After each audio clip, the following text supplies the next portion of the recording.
What's up with our neighbors? Well, which neighbors are you referring to? There's a lot of neighbors that we have.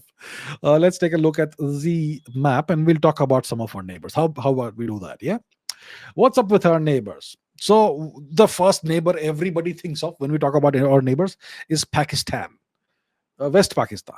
So, what's happening in West Pakistan? Things are never well in West Pakistan. West Pakistan is always on the brink of collapse. But because of money that flows in from the US right now, West Pakistan will continue to exist as long as the Americans find it useful for West Pakistan to exist. So things are not well there. There's obviously issues. Balochistan is a big issue. There's a lot of unrest in Balochistan. The Pakistani military is facing setback after setback in Balochistan. That's an issue. When it comes to the Khyber Pakhtunkhwa region, once again, it's not really Pakistani sovereign territory. The Taliban rules there, right? That's an issue for Pakistan, for West Pakistan. Um, and so on. So West Pakistan is a nation that's always like one foot in the grave, uh, always on the brink of bankruptcy. It's an almost failed state, but not quite because of Western support. That's the deal with West Pakistan. Afghanistan is doing okay. It is ruled by the Taliban. The Taliban is to some extent a US proxy, to some extent. They have an understanding with the US, the Doha Agreement, which had secret clauses, which we are not aware of. But it is alleged by very reputable sources that the Taliban government is paid a weekly stipend of between 50 to $100 million in cash by the Americans. Uh, that's to keep their end of the bargain. So what the Taliban do is they keep China out of the region essentially. That's essentially what it is. So what is it? The One Belt One Road initiative, Belt and Road initiative. That thing that is not going through Afghanistan. That's what the Chinese wanted. So Afghanistan is kind of doing okay. The other nations, Tajikistan. I don't think Indians even regard Tajikistan as a neighbor. It's right next door. It's right next door, but Indians don't even know about Tajikistan. Tajikistan is doing okay. Nothing special happening there.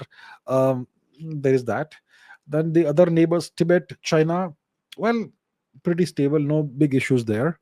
Nepal, there seems to be a groundswell of support for the uh, Nepalese monarchy, for the deposed king, Shri Gyanendra Ji. So we'll see what happens about that. People are sick and tired of the corrupt politicians, the Nepalese politicians, and they would like to see a return of the king and a return of the Nepalese monarchy. There's more and more support for that. So we'll see about that. Bhutan, I will not speak about it right now. We'll see about that.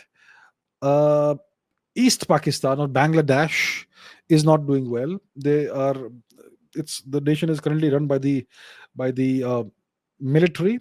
They have a puppet at the top called Mohammed Yunus, the great Nobel laureate who is a US proxy. Um, and East Pakistan is also a US asset now. Sri Lanka is doing okay. Maldives are doing okay. Uh, Indonesia is fine. Indonesia and India's relations are good. Most Indians don't even think of Indonesia as our neighbor. Well, here's some news for you. The distance between Indonesia and India is about 200 kilometers at most. It's just 200 kilometers away from India. And yet Indians don't think of Indonesia as a neighbor. So weird. Another neighbor is Thailand. Okay, if you look at the distance from India to Thailand, it's about, let's say, 500 kilometers. Okay, so even Thailand is a neighbor that we are not aware of. And Thailand is also doing okay. The area of concern is Myanmar, Burma, where there's a civil war that's raging. Uh, and there is this big issue, Project K, Cookie Land for Christ, that the Americans had unleashed, and it's still going on. And millions, not millions, but hundreds of thousands of these cookie infiltrators have entered Manipur, and that is a big issue for India. So yeah, there are parts of Manipur that are under foreign control right now. Yeah, and there are lots of issues over there which I will not go into detail. But yeah, so overall, that's the situation in the subcontinent, extended subcontinent region. If we talk about Iran, well, Iran, etc., is also there's a whole other set of issues when it comes to the West Asia region.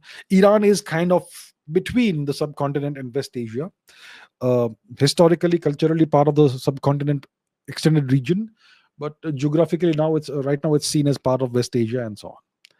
So yeah, that's what's the deal with our neighbors right now.